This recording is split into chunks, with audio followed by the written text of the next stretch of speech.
Some people don't fear being alone.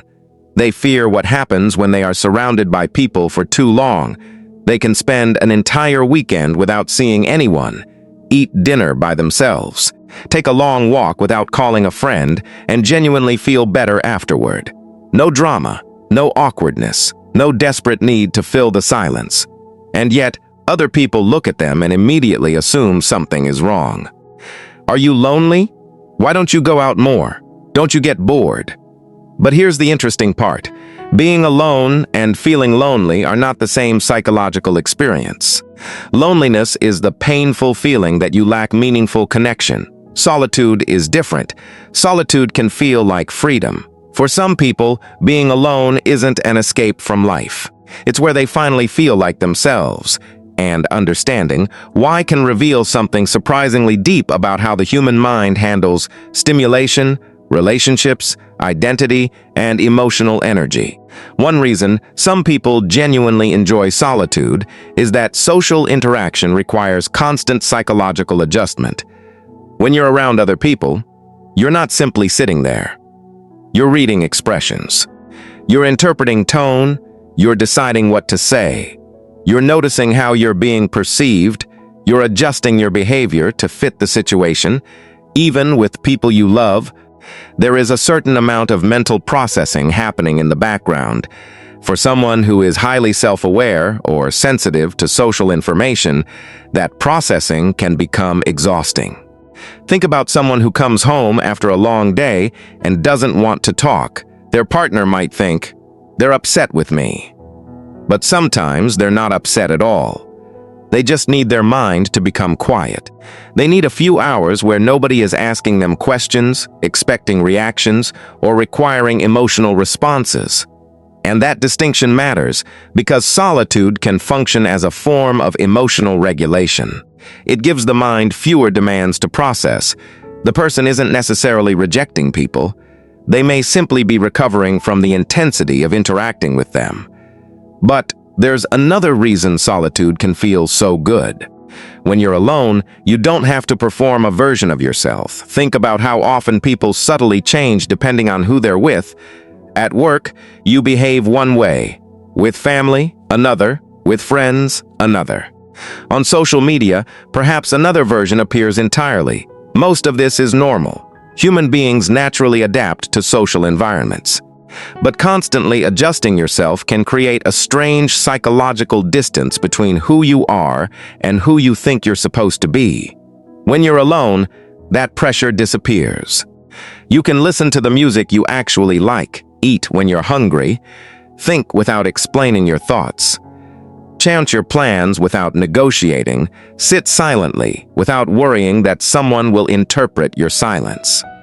And for some people, that freedom is deeply satisfying. They aren't necessarily antisocial, they simply value autonomy. Autonomy is the feeling that your actions are genuinely your own. And when someone strongly values autonomy, excessive social expectations can feel restrictive. This is why a person can love their friends and still desperately want an evening alone. The two things aren't contradictory. You can care deeply about people and still need distance from them. In fact, sometimes the healthiest relationships are the ones where people don't feel obligated to be constantly available to each other. But there is a more complicated side to this. Sometimes people say they enjoy being alone because solitude genuinely suits them. Other times, "I like being alone" can become a psychological defense. And those two situations can look almost identical from the outside. Imagine someone who has been disappointed repeatedly. They trusted people and got betrayed. They opened up and were dismissed. They tried to maintain friendships and eventually felt like they were always the one making the effort. Eventually, they stopped trying.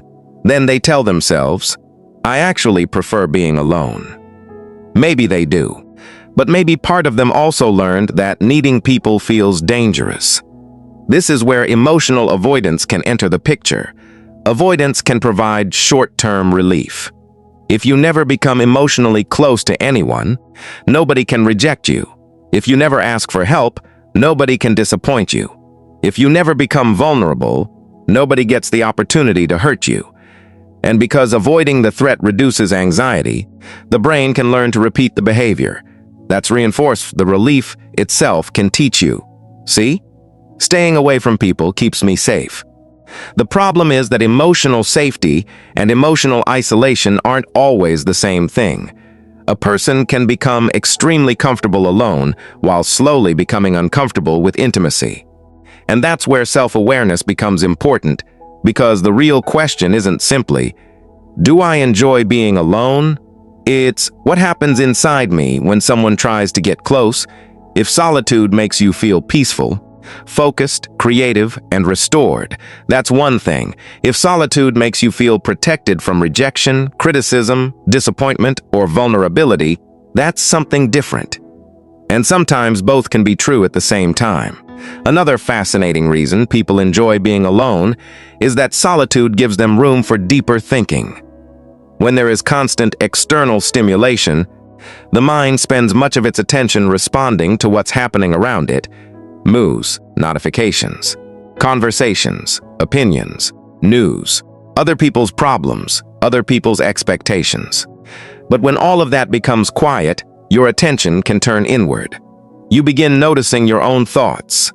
You may suddenly realize why a conversation bothered you. You may recognize that you're chasing a goal you don't actually care about. You may understand that a relationship has changed. You may finally hear thoughts that were buried underneath constant distraction. This can make solitude uncomfortable at first, because silence doesn't always feel peaceful. Sometimes silence reveals things. But for people who learn to tolerate that inner space, being alone can become psychologically rewarding. It gives them an opportunity for reflection rather than constant reaction. And this may explain why some people actually become more energized after spending time alone. They aren't escaping stimulation forever, they're resetting their attention. There's also something else people often misunderstand. People who enjoy solitude may not necessarily have fewer social needs. They may simply be more selective about where they spend their social energy. They might prefer one meaningful conversation over 5 superficial ones. They might enjoy sitting with one close friend for 3 hours, but dislike a crowded party filled with strangers. They may have hundreds of followers online, but only trust 2 people deeply. From the outside, that can look antisocial, pop psychologically, it may simply reflect a preference for depth over quantity. And here's where society creates another problem. We're often taught to interpret constant social activity as evidence of a successful life. The person with endless plans looks popular. The person constantly surrounded by friends appears fulfilled. The person who enjoys their own company can look lonely. But appearances don't tell you what the person actually experiences internally. Someone can be surrounded by people and feel completely disconnected. Another person can spend an evening alone and feel deeply content. The number of people around you isn't a reliable measurement of emotional connection. What matters is whether your life contains relationships that feel meaningful to you. So perhaps the healthiest way to think about solitude isn't as something good or bad. It's about what solitude is doing for you. Is it helping you recharge? Helping you think? Helping you understand yourself? Helping you become more independent? Or is it protecting you from something you're afraid to experience? Because there is a subtle difference between choosing solitude and hiding inside it. One comes from freedom. The other can come from fear. And sometimes the same person moves between both. They may genuinely love their quiet mornings, their private routines, and their independence, while still secretly wishing someone understood them deeply. That's not hypocrisy, that's being human. You don't have to choose between independence and connection.